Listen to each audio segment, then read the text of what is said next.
ये climate change, global warming हम अब बात कर रहे हैं। Yeah. What I remember in my childhood कि yes. जिस वक्त सबसे ज़्यादा खतरनाक चीज़ हमें डिस्कवर हुई थी दैट वाज कि जो ओजोन की लेयर है वो रप्चर हो रही है and we as kids used to think यार अगर ये ओजोन की लेयर सही नॉट सही से बट लेकिन अगर हो गई रप्चर तो दुनिया का क्या होगा।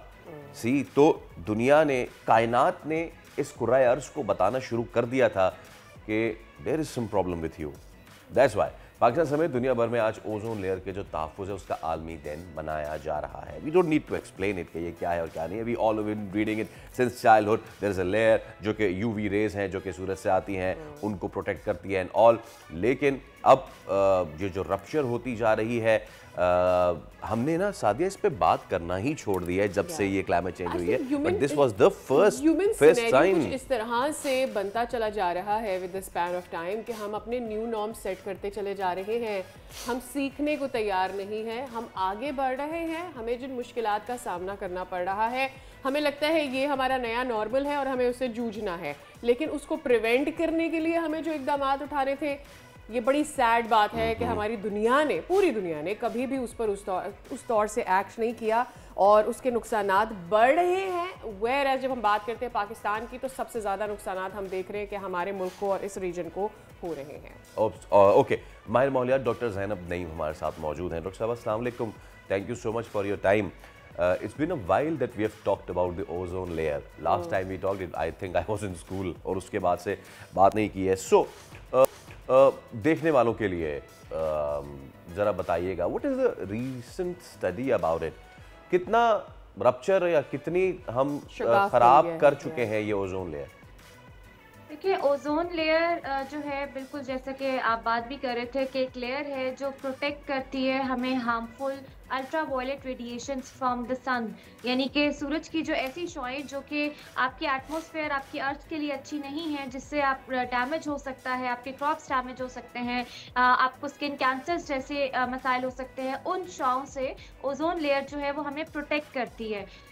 कुछ सालों पहले जो है मसला ये हुआ था कि साइंटिस्ट को पता लगा कि ओजोन में होल जो है वो आइडेंटिफाई हुआ, क्योंकि ऑलरेडी ग्लोबल वार्मिंग का प्रोसेस चल रहा था और फिर होल का आइडेंटिफाई करना उसका मतलब ये था कि अब हम शदीद गर्मी के साथ साथ अल्ट्रा वायलेट रेडिएशंस पे भी एक्सपोज हो चुके हैं। सो उस पे साइंटिस्ट ने फिर बात की, पता किया कि कुछ ऐसे केमिकल्स हैं जो कि ह्यूमन एक्टिविटीज की वजह से रिलीज हो रहे हैं जो कि ओजोन में होल कॉज करे, जिसमें हम कहते हैं क्लोरोफ्लोरोकार्बन या CFC और इसके अलावा हाइड्रोक्लोरोफ्लोरोकार्बन HCFCs कहते हैं उसको। ये आपके परफ्यूम्स, डिओड्रेंट स्प्रेज, रेफ्रिजरेटर्स में जो गैस होती थी और एयर कंडीशनर इसमें से ये रिलीज होते थे। सो फाइनली मॉन्ट्रियल में जो है एक मीटिंग कॉल की गई और मॉन्ट्रियल में एक प्रोटोकॉल डेवलप हुआ जिसमें ये डिसाइड हुआ कि हम इन केमिकल्स को बैन करेंगे।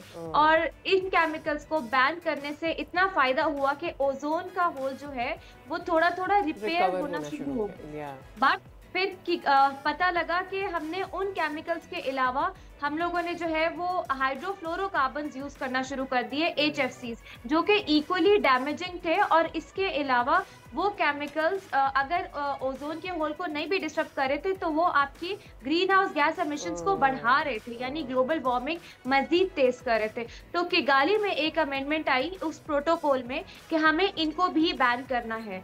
अब वो भी बैन होना शुरू हो गए, लेकिन उस लेवल तक बैन अभी तक नहीं हुए। ओजोन का होल तो रिपेयर हो रहा, लेकिन ओजोन अभी भी इंडेंजर्ड है। तो इसकी डॉक्टर साहिबा एक चीज जो हमने इससे सीखी वो ये थी कि ओजोन लेयर रिकवर हो सकती है।